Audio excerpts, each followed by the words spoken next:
The roar of two kingdoms. The whispering wind. The wind howled across the cliffs of Andereth like a beast in pain, pulling at the flags atop Castle Halath with clawed fingers of icy air. In the low stables beneath the shadow of the citadel, a boy named Elander knelt in the hay, whispering softly to a restless horse. "There now, Brenna," he murmured, stroking her sweat-dampened neck. "No need to fret. The storm will pass." He was no more than 17, with unruly black hair and eyes the color of storm clouds. His hands were calloused from years of work, but there was something in his gaze, an intensity, a fire, that made him seem older than he was. Outside, the bells rang once, low and ominous. The bell of warning. Elander paused, his hands still on the horse. A second toll followed. Then a third. That meant only one thing. "Raiders," he whispered. "No. Not raiders. Raiders wouldn't come this far inland, not without leaving a trail of smoke and blood." Before he could move, a shrill cry echoed above. A shadow crossed the stable's open window, wings wide, talons sharp. A hawk. It wasn't unusual to see birds in Andereth, but this one circled once, then landed neatly on the edge of the stable roof. It peered down at Elander with eyes far too knowing. And then it spoke. "You are Elander," it said. Its voice was crisp, oddly regal. "Son of no man, heir of forgotten fire." Elander stared, his heart thudding in his chest. I'm just a stable boy," he said. "No," the hawk replied. "You are the bridge. The war begins at dawn." Chapter 2, The Mark of the Flame.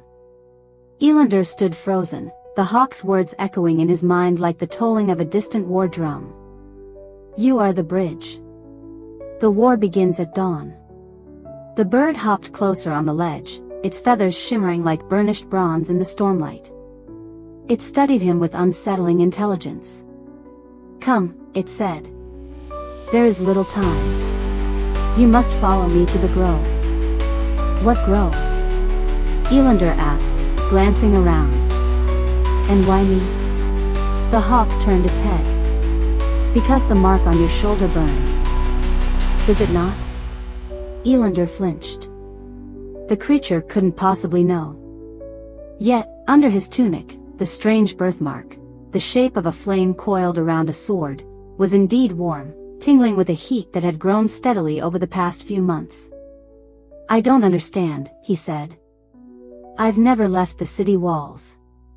I'm not a warrior." "You will be more than that," the hawk replied. "But first, the truth.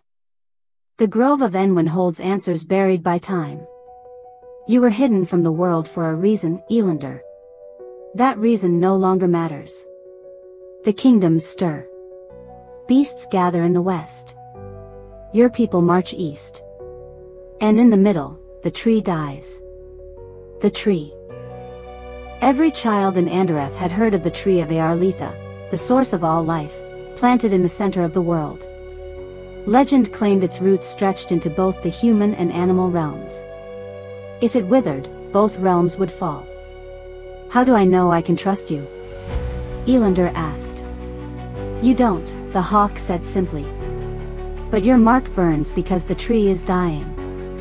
If you wait any longer, all trust will be meaningless."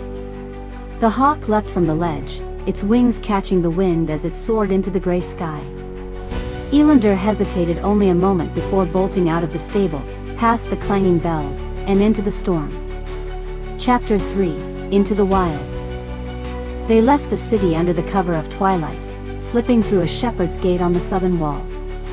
Elander had taken only what he could carry, a travel cloak, dried bread, a water skin, and an old hunting knife that had once belonged to the master of the stables. The hawk led him past fields blackened by recent frost, then down into the misty woodlands beyond.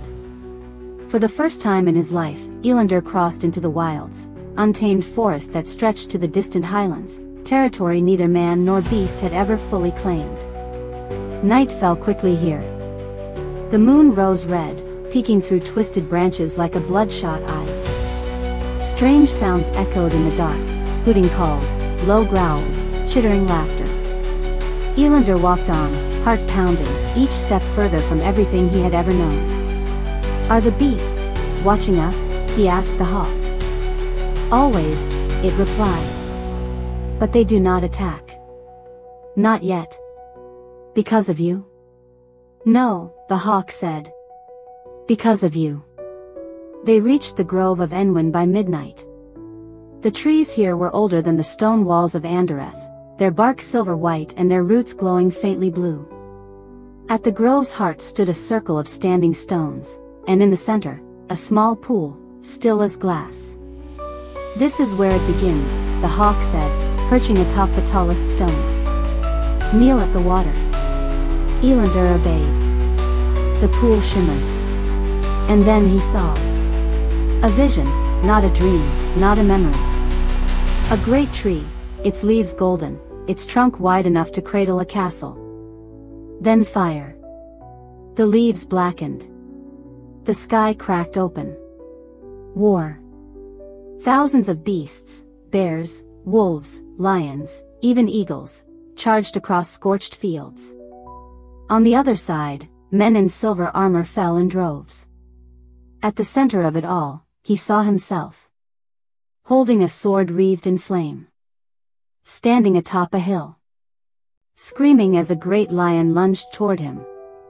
Elander gasped, falling back. "What was that?" he choked. "The future," the hawk said. "Unless you change it." Chapter 4, A Blade in the Dark. Elander didn't sleep that night. He lay beneath the trees, staring up at the unfamiliar stars, the vision still burning behind his eyes.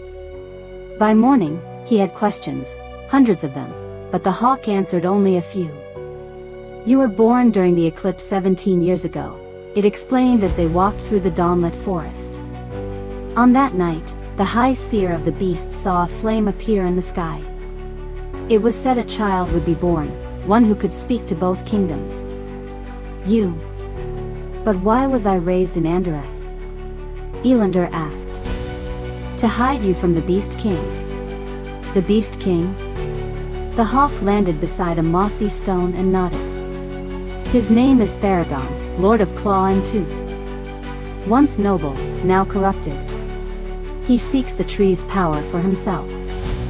If he finds you, he will burn the world to reach the root." Before Elander could reply, the bushes rustled nearby. The hawk flared its wings. Down. A bolt of silver light ripped through the air.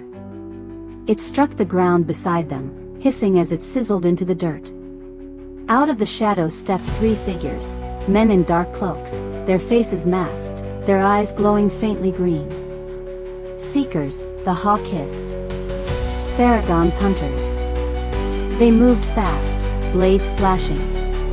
Elander barely had time to draw his knife before one lunged at him.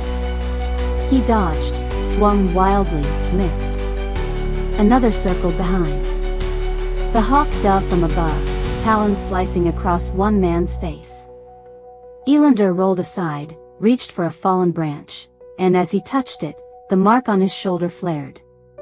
The branch caught fire. He stood, stunned, holding a burning staff. The seekers backed away, too late. Elander swung, and fire leapt from the wood like a living serpent. The cloaked men screamed, retreating into the forest shadows. The fire died. Elander stood trembling, the blackened branch falling from his hand.